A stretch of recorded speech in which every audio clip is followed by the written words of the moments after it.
Istri Masa Depan, episode 5.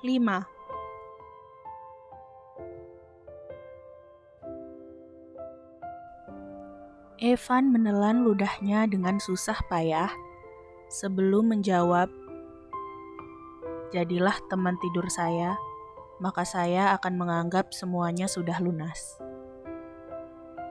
Mata Tiara membulat seketika. Dengan spontan kakinya mundur menjauhi Evan. Lengannya ia silangkan di depan dadanya. Astaga, bagaimana mungkin lelaki ini berkata seperti itu? Menjadi teman tidur? Apa maksudnya? Jangan takut, Evan berkata cepat. 2 menit yang lalu, saya tidak takut. Tapi setelah Pak Evan berkata seperti itu, saya berpikir untuk segera lari dari hadapan Pak Evan. Tiara menjawab dengan jawaban polosnya. Evan tersenyum lembut. Saya hanya memberi solusi. Itu bukan solusi. Pak Evan memanfaatkan kesempatan di dalam kesempitan. Well, saya tidak memaksa kamu. Saya hanya memberikan pilihan. Karena kebanyakan orang memilih cara instan walau dia tahu itu merugikannya. Tak ada salahnya jika saya mencoba menawarkannya kepada kamu, kan? Tapi saya bukan kebanyakan orang. Saya akan kerja keras semampu saya, tanpa harus menjual tubuh saya. Lagi-lagi Evan tersenyum. Kali ini sambil menganggukkan kepalanya. Untuk seorang yang kesusahan, kamu ternyata masih memiliki harga diri yang tinggi. Jika saya sudah tidak memiliki harga diri, saya tidak akan bekerja dengan Bu Shirley, tapi akan bekerja di rumah pelacuran. Tiara menjawab dengan ketus. Sungguh, ia tidak suka dengan sikap Evan yang berpikir bahwa dirinya bisa dibeli dengan uang. Ya, meskipun ia tidak memiliki apapun yang bisa dibanggakan, setidaknya ia memiliki sesuatu yang akan ia simpan hingga pangerannya nanti datang padanya dengan cinta. Baiklah, Evan hanya tertawa, lalu berjalan pergi meninggalkan Tiara. Tapi sebelum itu ia berpesan, "Tapi kalau kamu berubah pikiran, datang saja sama saya. Tawaran saya masih berlaku sampai kamu mampu melunasi hutang-hutang kakakmu."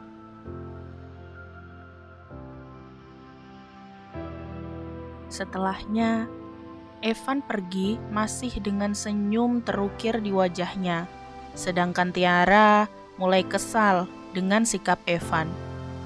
Ya, senyum Evan itu terlihat seperti senyum nakal, dan Tiara tidak suka saat melihatnya.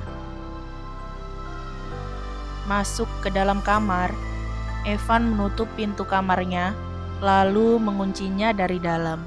Setelah itu, ia menyandarkan tubuhnya pada pintu kamarnya. Jemarinya meraba dada kirinya yang tiba-tiba saja berdebar tak menentu. Dan sial, Evan sadar jika kini pangkal pahanya sudah berdenyut nyeri. Ia menginginkan Tiara. Ya, ia menginginkannya. Dan apa-apaan ini? Padahal ia tak pernah menginginkan perempuan hingga terasa nyeri seperti saat ini. Sejak kecil, perasaannya hanya tumbuh untuk sosok Karina, rasa cinta yang murni. Setelah dewasa, Evan memang sesekali tergoda untuk memiliki diri Karina. Ia ingin menyentuh wanita itu dengan sentuhan intim. Tapi rasa cintanya yang begitu besar membuatnya melupakan hasrat primitifnya pada sosok Karina. Evan memilih mengubur hasrat-hasrat panas tersebut dan memupuk rasa cintanya. Tapi kini, saat ia bertemu dengan sosok Tiara, hasrat-hasrat tersebut seakan membeludak di dalam dadanya, menghantarkan sengatan aneh yang menyerang seluruh syaraf-syarafnya. Evan menginginkan sebuah pelepasan. Ah, sial. Kenapa jadi begini? Ia bahkan belum pernah melakukan hubungan badan sekalipun dengan wanita manapun. Tapi tadi, ia bersikap seolah-olah menjadi seorang brengsek yang hanya memikirkan selangkangannya. Bagaimana bisa Tiara membuatnya seperti ini?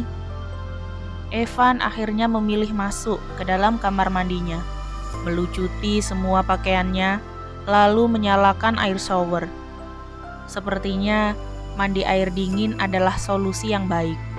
Ia tidak mungkin membiarkan pangkal pahanya menegang sepanjang malam akibat keinginannya yang tidak terpenuhi. Sial, ia benar-benar sudah mulai gila. Paginya, Evan keluar dari dalam kamarnya saat ia sudah rapi, berharap jika ia melihat Tiara yang masih sibuk di dapurnya dan mengamati wanita itu lagi secara diam-diam. Tapi ketika ia menuju ke arah dapur, semuanya sudah sepi. Tak ada Tiara di sana. Evan melirik sekilas ke arah meja makan. Rupanya, di sana sudah tersedia sarapan untuknya, lengkap dengan secangkir kopi dan juga koran paginya. Evan menuju ke arah meja makan tersebut tanpa sebuah note yang berisi sarapan, kopi, dan koran paginya sudah saya siapkan, Pak. Saya berangkat kerja dulu. Evan melirik jam tangannya. Waktu masih menunjukkan pukul 7 pagi. Seharusnya Tiara belum berangkat. Tapi kenapa wanita itu berangkat pagi-pagi sekali? Satu-satunya alasan adalah bahwa wanita itu sedang menghindarinya. Tiara pasti enggan bertatap muka dengannya lagi karena pengajuan yang tak masuk akal darinya tadi malam. Ah, wanita itu benar-benar membuat Evan gemas. Evan tersenyum. Ia duduk, menyesap kopinya, lalu meraih koran di hadapannya. Baru juga ia membaca tajuk utama dalam koran tersebut, ia sudah menaruhnya kembali. Terasa ada yang kosong. Tapi apa? Evan menghela nafas panjang.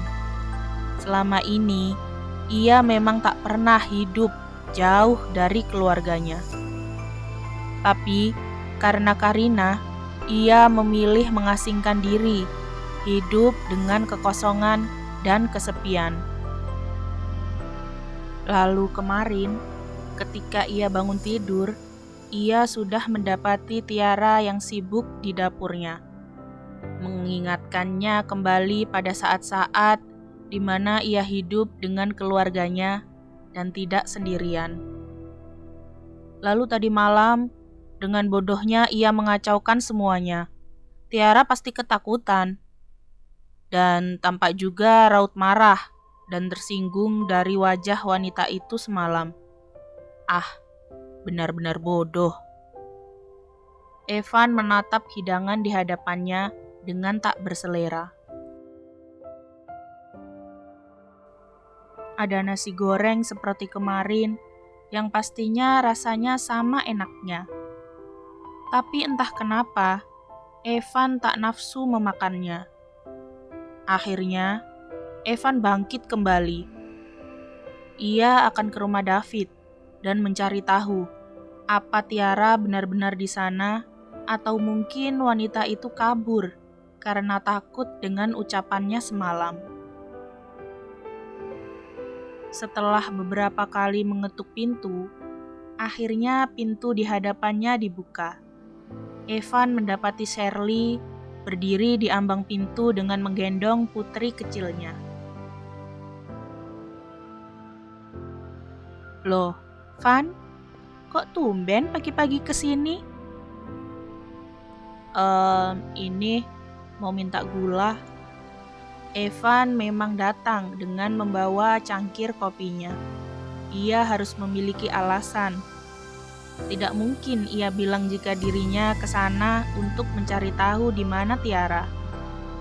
Oh, masuk aja. Ikut sarapan sekalian, tawar Shirley. Memangnya kamu sudah masak?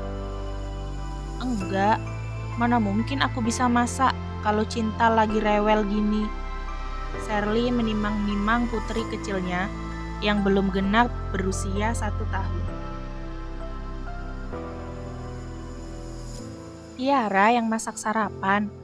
Gak tahu tuh, tumben dia datang pagi-pagi banget. Evan tersenyum penuh arti. Ah, ya, tentu saja. Aku mau sarapan gratis di sini. Evan masuk ke dalam dan segera menuju ke arah ruang makan yang memang menyatu dengan dapur. Senyumannya kembali tersungging saat mendapati Tiara yang sibuk dengan pekerjaannya. Wanita itu bahkan tidak menyadari jika kini Evan sedang menatapnya dari belakang. Evan berjalan pelan menuju ke arah Tiara, lalu ia berbisik, "Pagi," hingga membuat Tiara berjingkat seketika. "Ah, Evan?" ucapnya tak percaya. "Ya?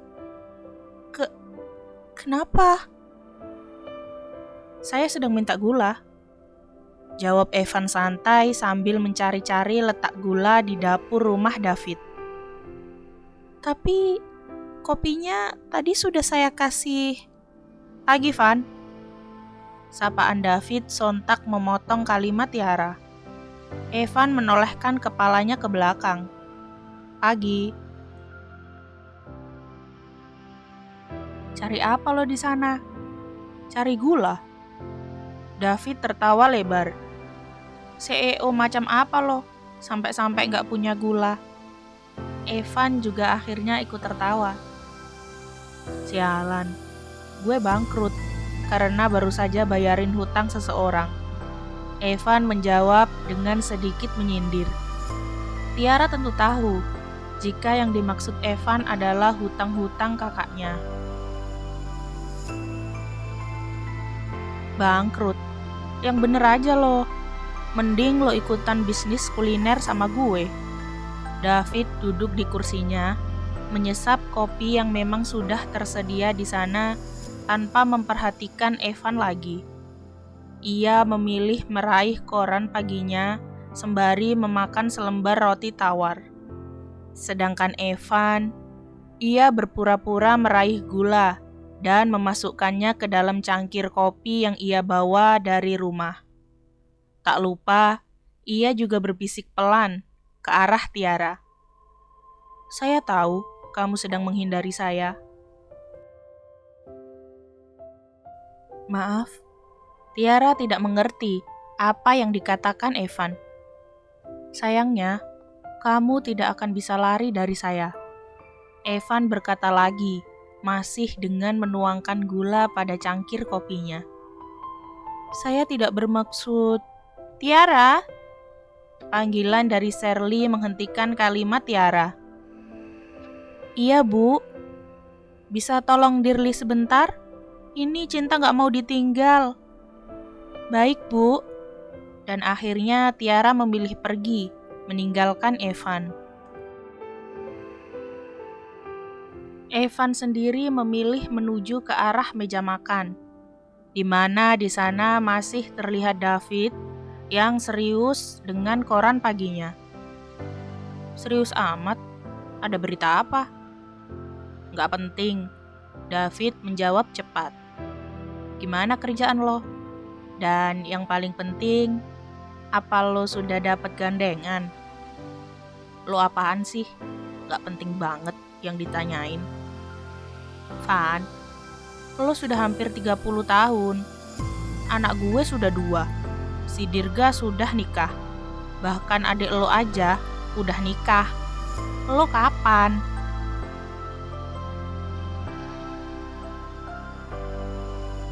Evan memilih diam dan hanya mengadu-adu kopinya.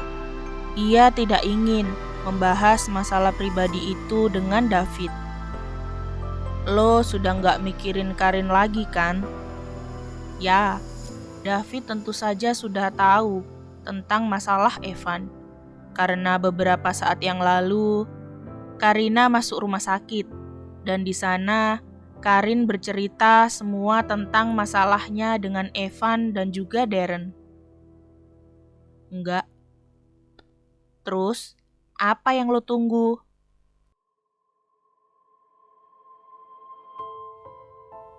Lo pikir cari pasangan hidup itu segampang ngupil? Ya, David menjawab cuek. Gue hanya perlu sebulan untuk jadian sama Shirley dan 5 bulan untuk melamarnya. Jangan samakan sama pengalaman lo. Lalu, sudah jangan bahas lagi. Evan meminum kopinya, tapi kemudian ia segera menyemburkannya kembali sambil mengumpat. Sialan. Kenapa? Kemanisan, ucap Evan sambil membersihkan bibirnya dengan tisu yang tersedia. Sedangkan David hanya bisa tertawa lebar, menertawakan temannya tersebut. Di tempat lain, ayolah Pa, Papa pasti punya kenalan kan? Mama gak tega lihat Evan hidup menyendiri di sana. Kalau Evan sudah ada istri, pasti dia bisa balik hidup di sini tanpa ada kecanggungan lagi dengan Karina maupun Darren. Tampak seorang perempuan paruh baya sedang membujuk suaminya. Kenalan sih banyak, Ma. Tapi kan gak semua kenalan Papa memiliki anak perempuan yang siap nikah. Dan kalaupun ada, belum tentu dia mau dijodohkan. Evan pun demikian, belum tentu dia mau dijodohkan. Tapi gak ada salahnya mencoba kan, Pa? Ma, jangan gegabah. Papa gak mau anak-anak menikah karena paksaan. Biarlah Evan mencari kebahagiaannya sendiri dulu. Papa ini, biar Mama saja nanti yang tanya-tanya sama teman-teman arisan Mama.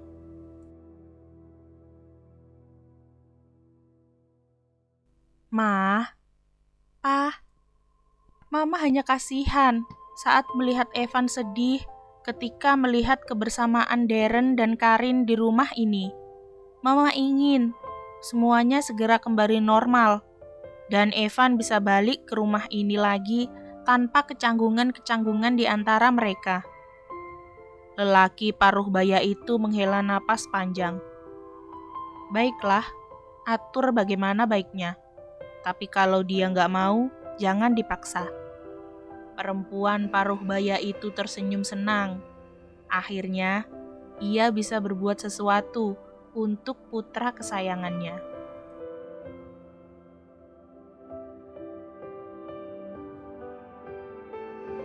Bersambung. Nantikan episode 6-nya ya.